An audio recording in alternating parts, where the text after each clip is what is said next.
Good morning बच्चों। देखते हैं चैप्टर नंबर 10। चैप्टर नंबर जो 9 है पोयम का, वो इस साल निकाल दिया गया है। तो अब हम लोग देखते हैं चैप्टर नंबर 10 अजंता। लेखक हैं भगवान शरण उपाध्याय। जन्म सन 1910 ईस्वी सन, मृत्यु सन 1982। डॉक्टर भगवान शरण उपाध्याय का जन्म बलिया उत्तर प्रदेश में हुआ था। निधन मॉरिशस में हुआ। साहित्यकार के रूप में देश विदेश की अनेक महत्वपूर्ण संस्थाओं से सक्रिय रूप से संबंध रहे। अंतर्राष्ट्रीय स्तर पर भी भारतीय मनीषा का प्रतिनिधित्व किया। जीवन के अंतिम समय में वे मॉरिशस में भारत के राजदूत थे। भारत के राजदूत यानी एम्बेसी के अंदर बैठे हुए राजदूत थे, जो क्या करते थे, भारत का प्रतिनिधित्व करते थे। उन्होंने नागरी प्राचीरणी सभा, काशी द्वारा प्रकाशित हिंदी विश्वकोश के 4 खंडों का संपादन किया। भारतीय संस्कृति के स्रोत, गुप्तकालीन संस्कृति, भारतीय इतिहास के आलोक स्तंभ आदि इनकी प्रमुख रचनाएं हैं। प्रस्तुत प्रवास वर्णन में अजंता, एक ये प्रवास लेखन है। हिंदी साहित्य के अंदर अलग अलग लेखन किए जाते हैं, जिसके अंदर ये जो लेख है, ये जो चैप्टर लिखा गया है, वो प्रवास वर्णन का चैप्टर है, जिसके अंदर बताया गया है।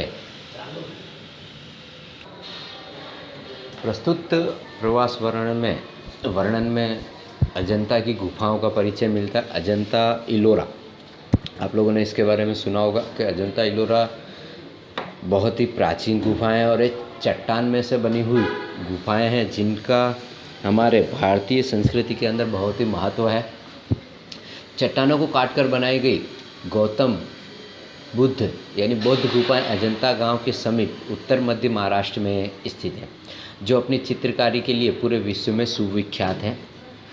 अजंता की गुफाएं बौद्ध धर्म के द्वारा प्रेरित और उनकी करुणामय भावना से भरी हुई शिल्पकला और चित्रकलाओं से ओतप्रोत हैं। अजंता और इलोरा दोनों ही गुफाएं, यहाँ पर मात्र अजंता के बारे में बताया गया, पर मैं इलोरा के बारे में बता कि दोनों ही गुफाओं के बीच में कम से कम 90 से 100 किलोमीटर का अंतर है। अजंता की गुफाएं एक ही चट्टान को काटकर बनाई गई और उन चट्टानों को काटने में काफ़ी समय लगा है। काफ़ी समय यानी लगभग समझो कि 10 से 12, 15, 20 साल जैसे वर्ष लगे हैं, जिन्हें काट कर क्या किया गया है, बनाया गया है। चित्रकला से ओतप्रोत है, जो भारतीय इतिहास में कला और उत्कृष्ट ज्ञान को दर्शाती है। यूनेस्को ने अजंता को विश्व धरोहर घोषित किया है। आगे देखते हैं कि है क्या इसके अंदर। तो जिंदगी को मौत के पंजों से मुक्त कर उससे अमर बनाने के लिए आदमी ने पहाड़ काटा है। पहाड़ यानी मैंने बताया कि एक चट्टान है, उस एक चट्टान को ही काट कर क्या किया है, गुफाएं बनाई गई है, जिसके अंदर बौद्ध धर्म के बारे में ज्ञान दिया गया है। बौद्ध की मूर्तियां भी बनाई गई है। किस तरह इंसान की खूबियों की कहानी सदियों बाद आने वाली पीढ़ियों तक पहुंचाई जाए, इसके लिए आदमी ने कितने ही उपाय सोचे और किए। उसने चट्टानों पर अपने संदेश खोदे। तोड़ो ताड़ों से ऊंचे, ताड़ों यानी नारियल के जो पेड़ होते हैं उनसे भी ऊंचे, धातुओं से चिकने पत्थर के खंभे खड़े किए हैं। धातुओं से यानी लोहे के साधनों से या अन्य किसी साधनों से क्या किया है, पत्थरों को घिस कर पिल्लर बनाए गए हैं, यानी खंभे खड़े किए गए हैं। तांबे और पित्तल के पत्थरों पर अक्षर के मोती बिखेरे हैं और उसके जीवन मरण की कहानियाँ सदियों के उतार कर सरकती चली आ रही है, जो आज हमारी अमानत विरासत बन गई है। इन्हीं उपायों में से एक उपाय पहाड़ काटना भी रहा है।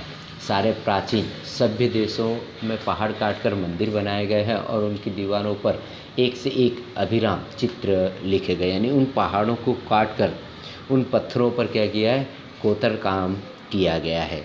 साधनों के द्वारा कोतरणी काम किया गया है, जिसके ऊपर अलग अलग चित्र बनाए गए हैं, अलग अलग मूर्तियां भी बनाई गई हैं। आज से कोई 2,2500 साल पहले से हमारे देश के अंदर पहाड़ काटकर मंदिर बनाने की परिपाटी चली आ रही है। परिपाटी यानी परंपरा चली आ रही है। अजंता की गुफाएं पहाड़ काटकर बनाई जाने वाली देश की सबसे प्राचीन गुफाओं में से हैं। जैसे एलोरा और एलिफेंटा की सबसे पिछले काल की देश की गुफाओं या गुफा मंदिरों में सबसे विख्यात अजंता के हैं, जिनकी दीवारों और छतों पर लिखे चित्र दुनिया के लिए नमूने बन गए हैं।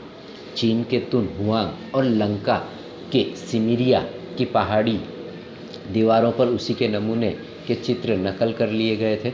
और जब अजंता ने चित्रों ने विदेशों को इस प्रकार अपने प्रभाव से निहाल किया, तब भला अपने देश के नगर देहात उनके प्रभाव से कैसे निहाल न होते। यानी अन्य देश की गुफाओं के अंदर बने चित्रों से लोग प्रसन्न होते थे, तो हमारे देश के अंदर बनी गुफाओं से लोग प्रसन्न क्यों न हो, ये बताया गया है।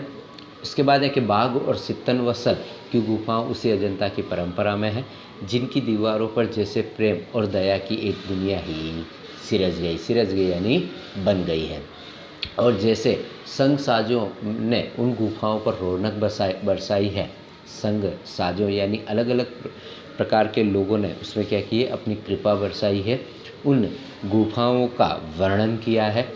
चितेरे जैसे रंग और रेखा में दर्द और दया की कहानी लिखते गए हैं। कलावंत छेनी से मूर्तें उभारते कोतरते गए हैं। छेनी यानी हथौड़ी और छीनी का उपयोग करते हुए क्या गया, मूर्ति उभारे हैं।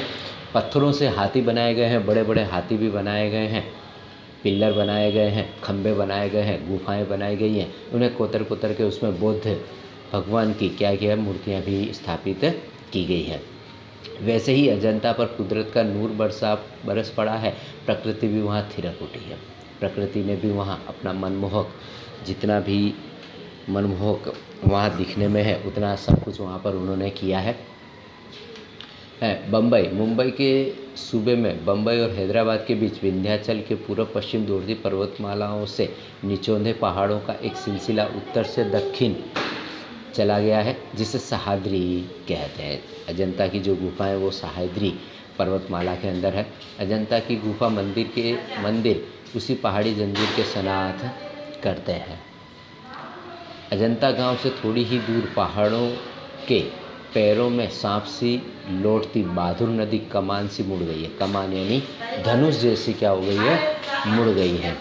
वहीं पर्वत का सिलसिला एकाएक अर्धचंद्राकार हो गया है। वहीं पर्वत का सिलसिला एकाएक अर्धचंद्राकार हो गया। अर्धचंद्राकार यानी जो धनुष होता है, उस धनुष के आकार में वो नदी क्या हो गई है, मुड़ गई है। कोई 200-500 फुट, कोई 250 फुट ऊंचा हरे वनों के बीच मंच की तरह उठते पहाड़ों का यह सिलसिला हमारे पुरखों को भाग है। हमारे पुरखों यानी हमारे जो पुरखे हैं, उनको ये चीज़, ये जो जगह है वो क्या बहुत ही अच्छी लगी। उन्होंने उसे खोद कर भवन महलों से भर दिया। सोचिए जरा, ठोस पहाड़ की चट्टानी छाती, ठोस पहाड़ यानी कठोर पहाड़ की चट्टानी छाती और कमज़ोर इंसान कमज़ोर है क्योंकि वह कठोर है, जबकि मनुष्य क्या है, कोमल है। तो पर्वत को हिया दरकता चला गया और वहाँ से एक बरामदे और हाल और मंदिर बनते चले गए। पहले पहाड़ काटकर उसे खोखला कर दिया गया, फिर उसमें सुंदर भवन बना लिए गए। पहाड़ों को खोदकर पहले खोखला बनाया गया, जहाँ खंभों पर उभारी मूर्तें विहस उठी यानी वहाँ पर हंस उठी। उन मूर्तियों को देखने में भी काफ़ी अच्छा लगता है। भीतर की समूची दीवारें और छतें रगड़कर चिकनी कर ली गई, यानी उन्हें क्या कर दिया गया, समतल कर दिया गया। क्योंकि पहाड़ों के अंदर जब खोदा जाता है तो कुछ उभरा हुआ, कुछ छोटा मोटा उभरा हुआ रहता है, पर उन्हें आधुनिक साधनों के द्वारा या पुराने जो भी साधन है उनके द्वारा उन्हें घिस कर क्या कर दिया गया, समतल और चिकना बना दिया गया, ताकि देखने में अच्छा लगे। तब उनकी ज़मीन पर चित्रों की एक दुनिया बसा दी गई। पहले प्लस्तर लगाकर आचार्यों ने उन पर लहराती रेखाओं में चित्रों की काया सिरस दी। फिर उनके चेले कलावंतों ने उनमें रंग भरकर प्राण फूंक दिए। पहले गुरुओं के द्वारा क्या किया गया, जब दीवार पर प्लास्टर करके यानी उसे समतल करके उसके ऊपर चित्रों का निर्माण किया गया और शिष्यों के द्वारा उसके अंदर अलग अलग रंगों को भरकर उसे क्या कर दिया, और भी आकर्षित बना दिया गया। फिर तो दीवारें उमंग उठी, पहाड़ पुलकित हो उठे। इस लेक्चर में अभी यही है, दूसरे लेक्चर में आगे का भाग देखेंगे।